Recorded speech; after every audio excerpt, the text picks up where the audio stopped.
Hi, I'm Lindsay from Littrell, and this is Voices of Indy.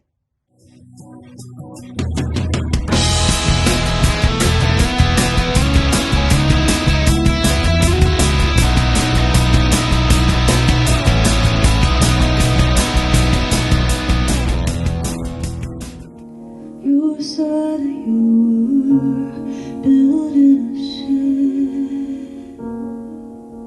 I told you I would hold the sun. And welcome back, everybody. It is still season 3. No, I'm not starting all over, but I am taking a fresh take on the season. We are doing what I'm calling the home series, and most of the time that'll be at my house. But we're on the road this week, and we are visiting with Lindsay.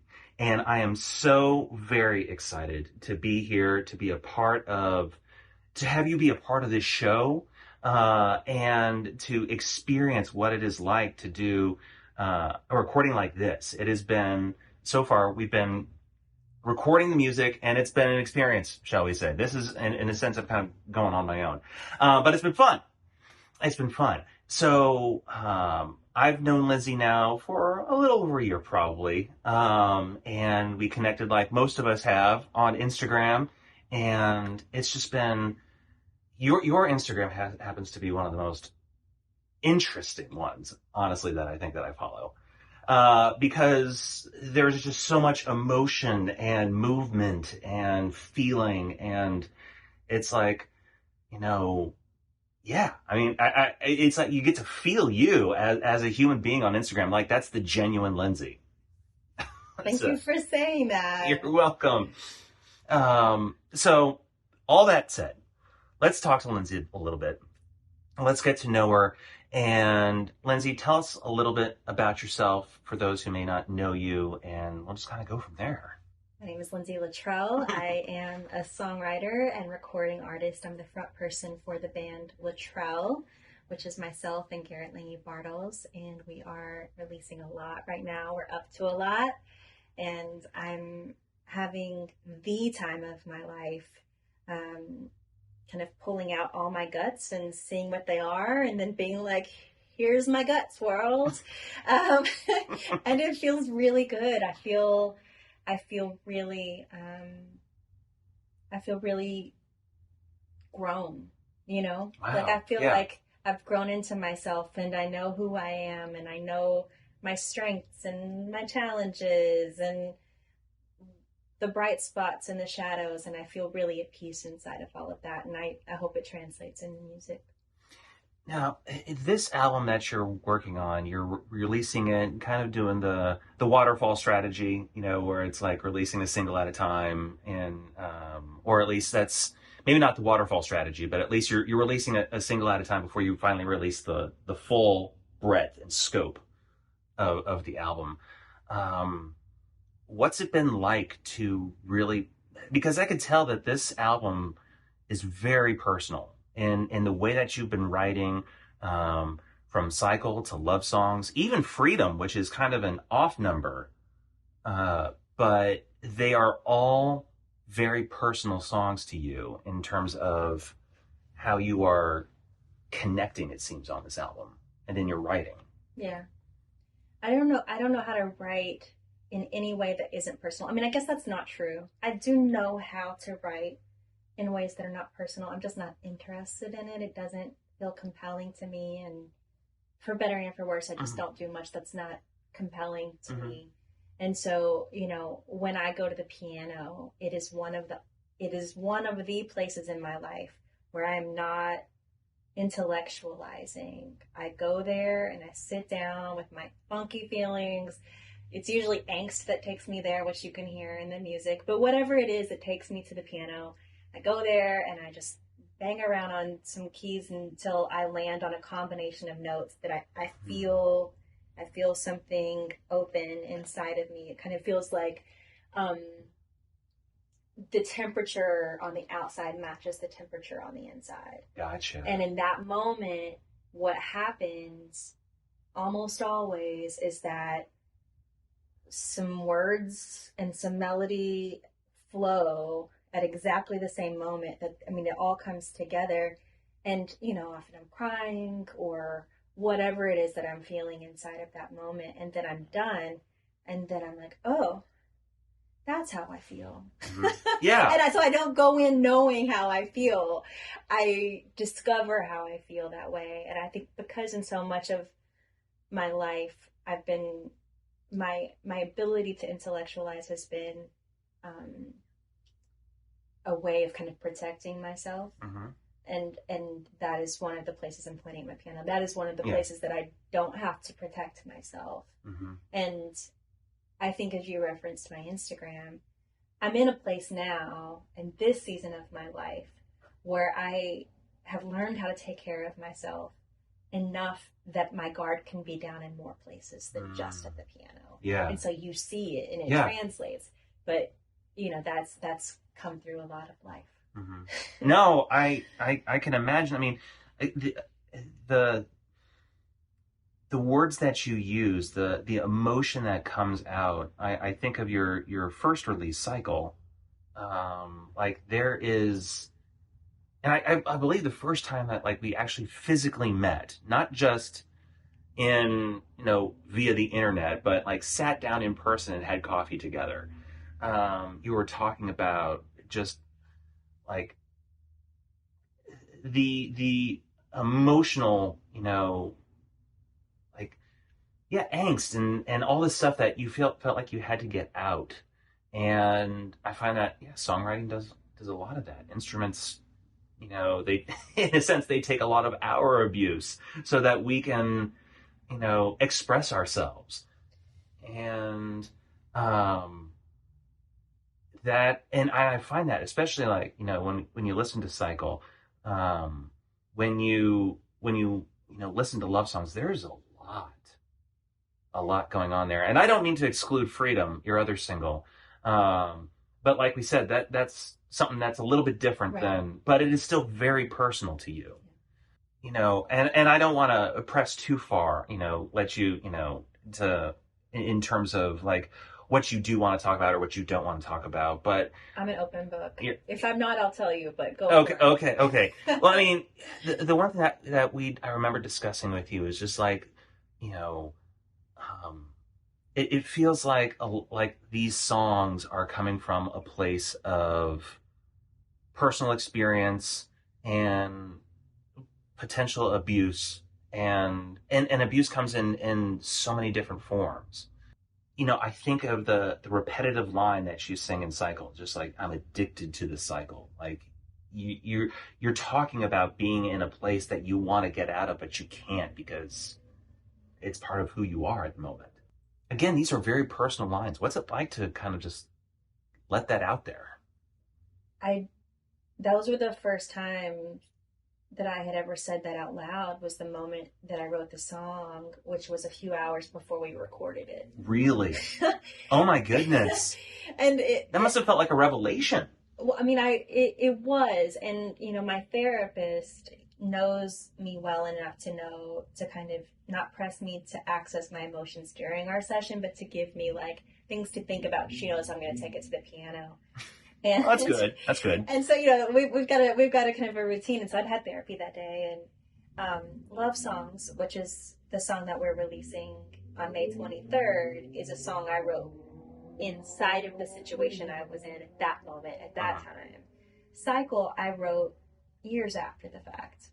I thought Shark Week was coming out. Isn't Love Songs already out? Oh, did I misspeak? That's all right. No, I just want to make sure that I wasn't misspeaking Shark myself. Week is coming out. Now Love Songs is already out. Shark Week I wrote inside of a moment, and I've had lots of different relationships, and so I'm not telling on anybody. Like there's, no, it's a grand picture. Yeah, it's all about me ultimately. Yeah, I'm not talking about anyone else's stuff. I'm talking about my own. And so for Shark Week, which we can talk about, I wrote that inside of a situation, in the heat of the moment. And Cycle came years after the heat of other moments. And it really came from me struggling to trust myself, that even though I was in a safe, boundaried, healthy place with myself, what about me is magnetized to this dynamic? And can I trust that I won't continue to end up back in these dynamics again? Mm-hmm. And that's a lot harder. You know, I think I spent my 20s and early 30s just thinking like, okay, I've learned from this. Now I know what to look for and how to not get exactly in this situation again. So then I would get in a different situation. Mm-hmm. Okay, I learned from that. Now I'm going to, like, what I'm looking for is slightly more refined and just keep refining. It wasn't until, you know, a couple of years ago, frankly, that I was like, I'm the common denominator. Wow. I am the common denominator, and that is a much more terrifying thing to reckon with than, you know, looking for the right person or people. Because if it's in me, then that's something. And so I've spent the last couple of years really like deep diving down to the bottom of my roots and being like, what's down here? What's going on? And how do I love you, little inner babies? And how do I take care of you? And how do we get this figured out as much as a person can figure anything out? A lot of the music is coming from right now. It's just from this like self-reflection on, like I said earlier, my shadows and my light. And the both and for everybody. Like there aren't villains and heroes. We all can do beautiful things, and we all can be harmful. And what does it mean to wrestle with that complexity? I want to touch on a little bit, you know, I feel like it's something that we as artists, some of us are there, some of us are not, but I feel like doing therapy is so huge and vitally important, if anything, in helping us acknowledge our issues, embracing our issues, but also it kind of leads to a clearer understanding of even how to write, it seems. So this is my plug for people to be like, therapy's good. It's okay. There's no stigma in therapy anymore. Get it if you need it. And chances are you probably do, because everyone honestly probably needs a little bit of therapy. Life is traumatizing. Life is very traumatizing. Amen, sister. So all that is to say is I'm going to quickly switch gears.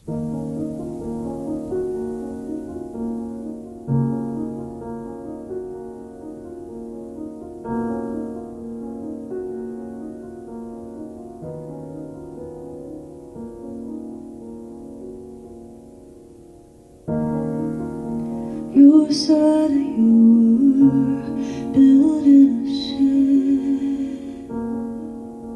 I told you I would hold the sun. You crossed over me so quick that you put on the dock on to build something new. I'm still. But even the endless whoa.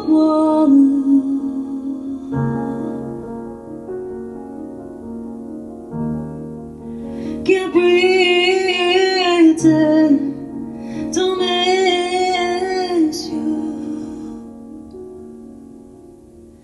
but you never could hold me the way to.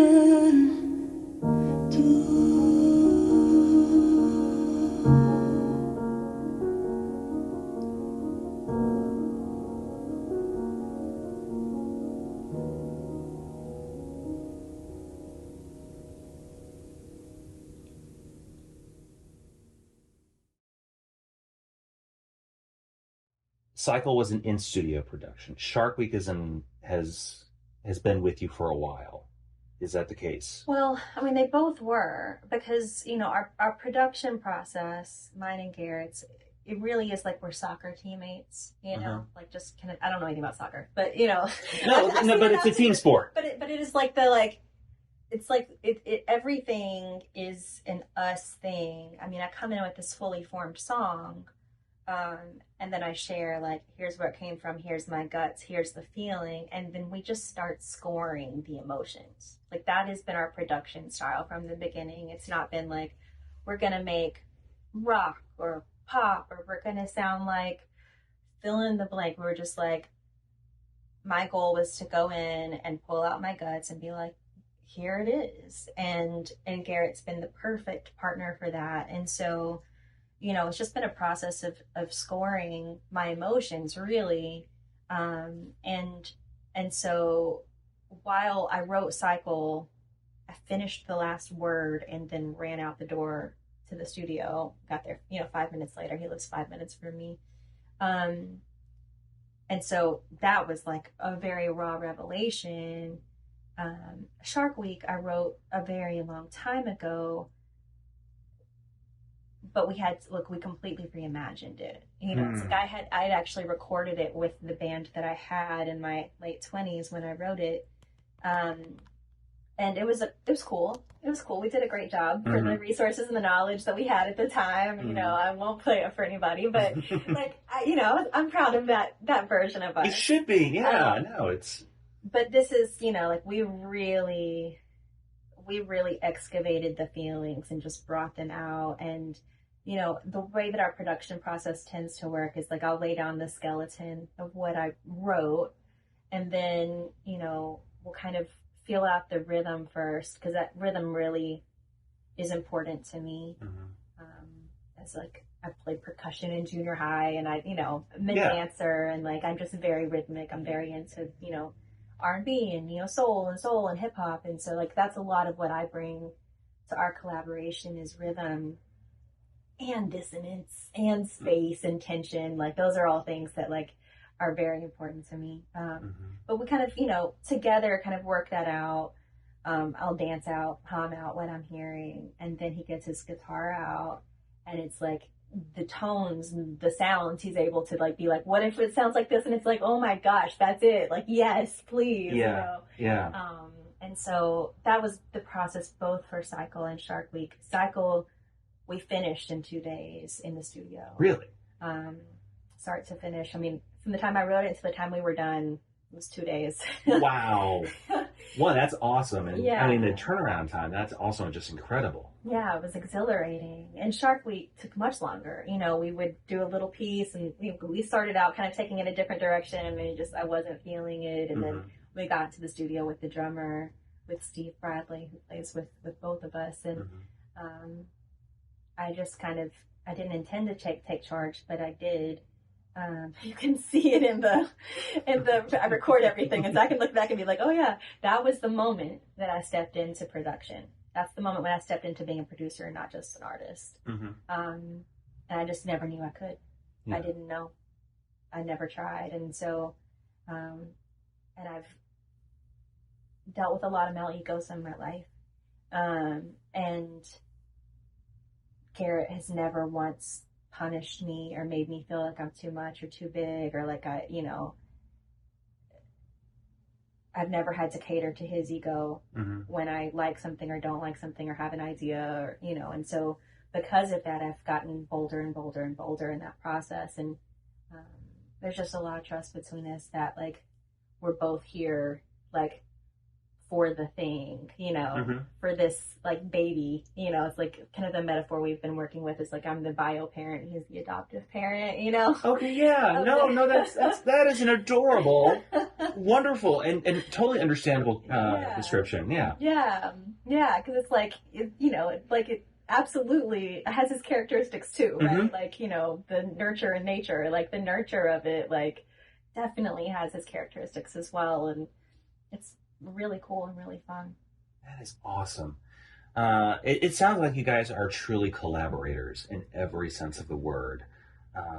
But because it is your art, it is your creation, he's really letting you take charge in this instance. Yeah, I think he likes it. I think that's part of why he's in the band with me. Bell Hooks is one of my heroes. And there was a dialogue she had with Melissa Harris Perry. I don't know if you know who either of them are. I know the name. Okay, so Melissa Harris Perry had a show on MSNBC at the time. Belle, who's no longer with us, incredible Black feminist theorist, poet, etc., etc. And so anyway, Belle and Melissa had a dialogue together. Two very powerful, very successful Black women, and they were in one part of their dialogue. This was at the New School, I think, in 2013. In one part of their dialogue, Melissa had just gotten fired from MSNBC, and they were talking about it, and Melissa was talking about, the like hypocrisy of being called difficult. And this is true for women, but of course, certainly for Black women. And, they were both just talking about like being the difficult woman, air quotes. And, yes. And, Melissa was like, Belle said, I'm not difficult. I'm just exacting. And I love that. That's actually. And Melissa goes, well, I am difficult, but so are all the men, and so anyway, all of that to say, I can be exacting, like in a fun way, in an encouraging way. I'm going to build you up and like make it fun and playful, but I also like it's not finished until like it's done the whole thing. Yeah. And however long that takes is how long that takes. Yeah. And we can take breaks. Sometimes those breaks can be weeks or months and come back to it, but like, I know it when I feel it. I have to say that there is an interesting, in the songs that you've released so far, and in the upcoming one with Shark Week, just in terms of the feel of them, it's kind of like this ethereal aggressiveness. I mean, it's honestly, and so what I think it has to be like, just when you talk about when Garrett says that this is something different that he's worked on, I think of like the stuff he's doing with Kingflower or November Swim Club or even Keith Beatty, American Beach, just the different people that he's worked with that at least I know who have been on my show. This is way different. And yeah, I mean, I know you have Scott Schwango from November Swim Club in the band. I feel like he can kind of relate to at least the tone and the sounds a bit with the stuff that he and Jay are pursuing with November Swim Club. But still, it's just like this, when I hear you play on the piano versus what I hear recorded, I'm just like, how do you go from this song that was birthed on the piano to a fully formed, ethereal, aggressive song? Because those are two different sounds. I have felt so frustrated for most of my life because I always know what I'm doing on the piano isn't it. Like it's not it. Like it's the sonogram. Oh, that's an interesting perspective. Yeah. Yeah, it's just the sonogram. That always but there are a few songs that like, okay, this is just a piano interlude or whatever. But for the most part, it's like, it's not my guts. They're in there, but it's not it. Like, it's not there. And because I'm not an engineer, I am a producer in the like Rick Rubin way. Yeah. And so I'm definitely a producer, and I look forward to working with other artists as well, but I'm not an engineer, as I've been like in awe of you plugging all these things out. Definitely not an engineer. And so because of that, and because I'm not a one-man band, I don't want to be. I know I've worked with a lot of people, and I know a lot of people who really can do it all for themselves, and that's great, but I really do love collaboration. But ever since I left LA and came here, which I've been here for 13 years, I spent years crying and in this house, wondering where everyone was, which is ironic because I wasn't out there where everyone is. But also I had like a baby and, I get it. Yeah. But I felt like I was in a witness protection program and, and so now to finally be able to be like, this is it. This is who I am. And like, that's the start of it. Like there's a seed for everything. That's the seed. That's the sonogram. But that does not encapsulate me. I'm not enough of a musician. I'm a musician, but I'm not enough of a musician to be able to express it all by myself. And so to have someone who's attuned and humble to kind of listen with me and not take it personally if I say that's not it. Mm-hmm. And we keep going to until we get to the place where I'm like, that's it. That is me. I got a message from a friend yesterday on Instagram, and I'm hesitant to say this, but I'm gonna say it. My kid has a little private Instagram account. He hasn't actually posted anything. No one ever follow him, please. But he's recently joined. And I got a message from a friend of mine, and she said, Instagram suggested I follow your kid yesterday, and I didn't know it was your kid until I saw his face, and it was your face. And, I just thought that was so cute and frightening. Yeah. But this is what that feels like. It's like, okay, like I will recognize it, when it sounds like how I feel. Mm-hmm. And I feel like, a lot of the world is very used to like kind of my sunnier, more ethereal disposition, which is true and real for how I am. And also I do have a Scorpio moon. There's some intensity there. Yes. That needs to be expressed somehow. Yes. And so the ethereal aggressiveness actually totally makes sense. Yes. Pisces rising. Yeah. Scorpio moon. There we go. Yeah. There we go. I'm glad I picked up on that. That's kind of cool. So real quick, I know we're coming to, I think we're getting close to the end of our time. But I do want to talk to you about something that I know is near and dear to your heart. And that is what's going on in Palestine and in Israel. And I typically do not want to make this a political show. My background's in politics. I want to leave it in my background. But at the same time, I know that, just from a humanitarian perspective, this issue stretches far beyond what has been going on since October. But the actions that have taken place since October led you to write Freedom. Mm-hmm. And it's kind of turned into a medley. What brought that? I mean, obviously, I think we know what brought that about. But I mean, what is your history? You've visited Palestine. You've been there. Tell us a little bit about why you're so passionate about this. Josh, I appreciate your courage in asking me this question. I really do. You're welcome. Yeah, I just want to acknowledge that. 11 years ago, I was asked to be involved in this class that students at Gaza University were mm-hmm. taking on visioning Gaza 2050. Mm-hmm. And it was kind of different folks from around the world kind of meeting with them for different sessions in which they were kind of dreaming, what would my ideal be for Gaza 2050? And these were, college students, and it was just really focused on the language I would use now, which wasn't the language of the class, which I didn't design.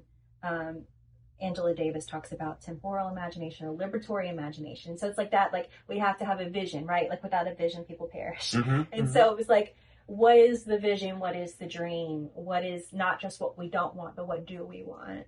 And the students spent a lot of time with a lot of different people, kind of just really dreaming. And when I was asked to be a part of this, I had been working with some folks who were survivors of the genocide in Rwanda. And when I was asked to be a part of this, I was terrified because I didn't know anything. I knew that it was, air quotes, complicated. Yes, that's honestly putting it lightly. But it's actually not. It's not actually complicated. But that's what kind of the tagline is. Because if you just it's complicated, then I don't have to I'm not capable of understanding it. And so that's all I had ever known, was that it was complicated. And so when I was asked to do this, my gut said yes.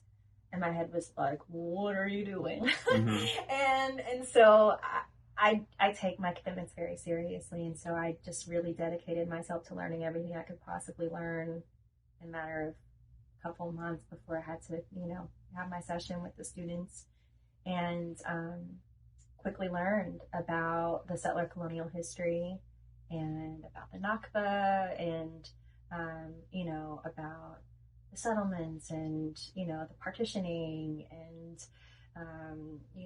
the siege and like all the things, right? And it just became very clear to me because I've been engaged in anti-oppressive work for a long time. And if you understand apartheid South Africa and you understand apartheid US, with, Jim Crow, and you understand, understanding all these things, you're like, oh. And so, I became passionate about it, as I am about liberation and anti-oppression in general. And so anyway, when I met with these students, I don't know that I offered them anything significant. I don't know what I had to offer. But I was giving them examples. I was giving them examples in my talk about like, I was asking them, like, who are you? And I gave an example of like, as for me, like I'm I just like listed all the different kind of facets of who I am. And at the end of that class, one of the students asked to hear my music. And I said, oh, you want me to send it to you? And they were like, no, now. And I was like, and of course there was a language barrier as well. And I was like, you want me to send it to you right now? They were like, no, now. And I was like, oh, they want me to sing a cappella right now.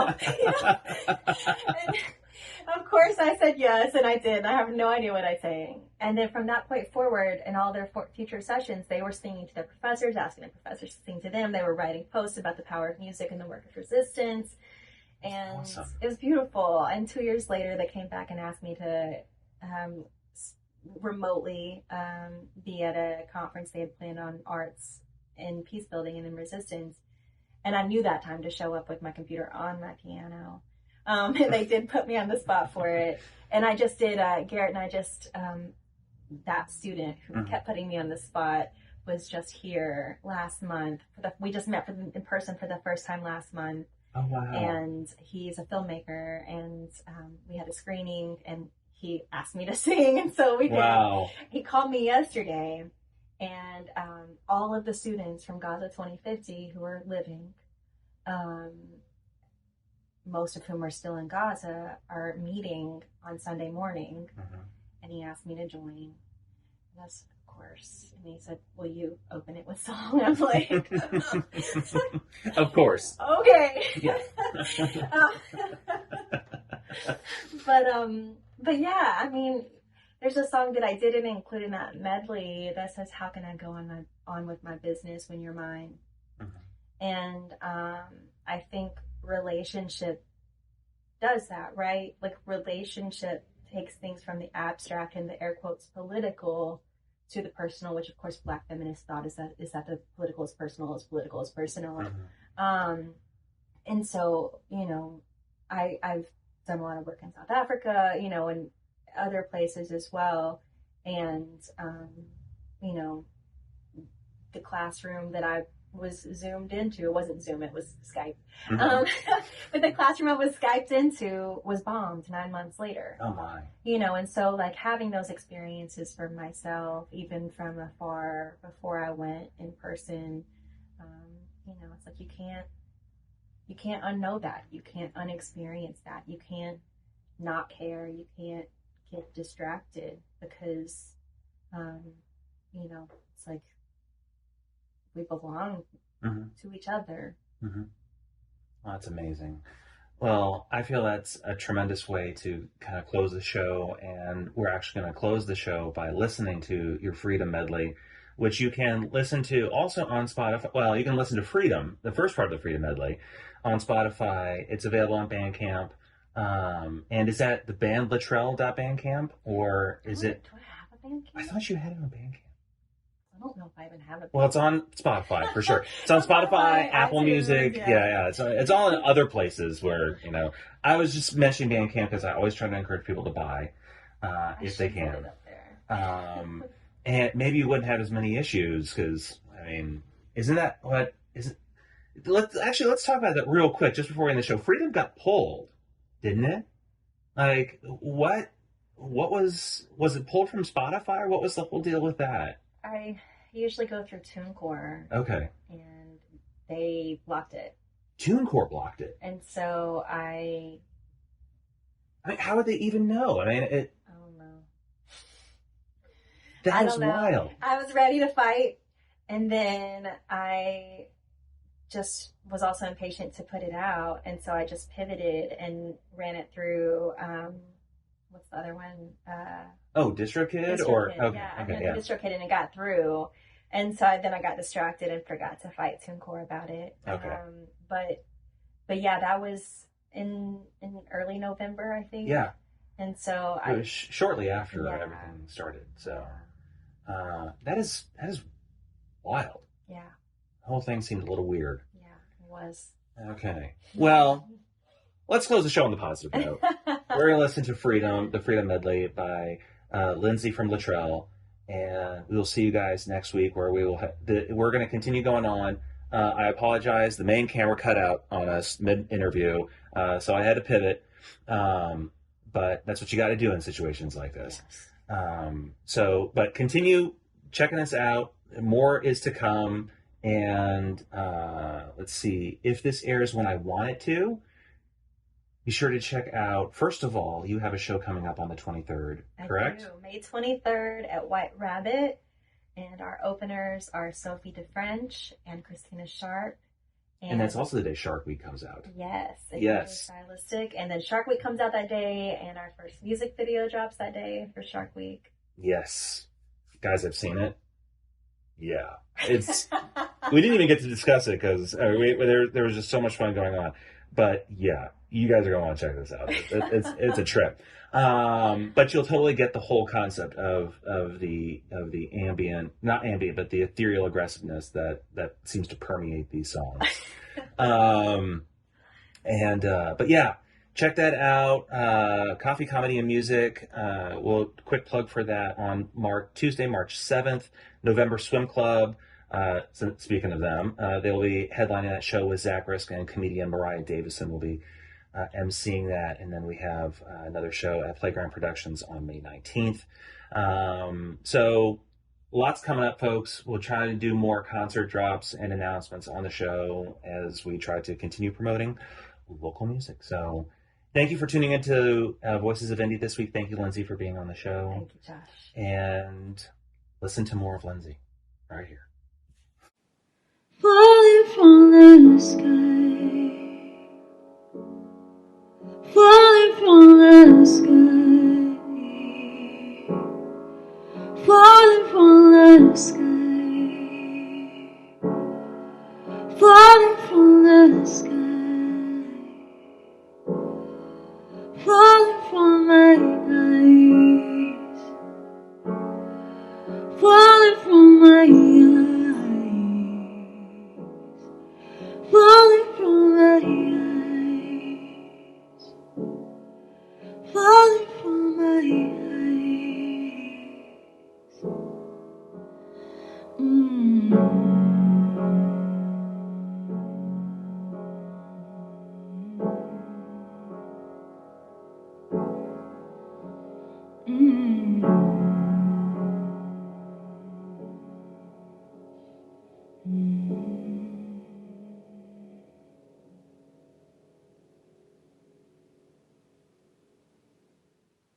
What do you expect? You cannot keep me down forever. Standing on my neck, you write another check to those who take my land. When my mother is buried, my hand. Tell me who I can marry. my child deserves to run 'cause she's happy. Her heart knows freedom. What kid you are singing to comfort you, bombs while you sleep? And what words do I breathe in to hold you now, all the mother's weep? This isn't right.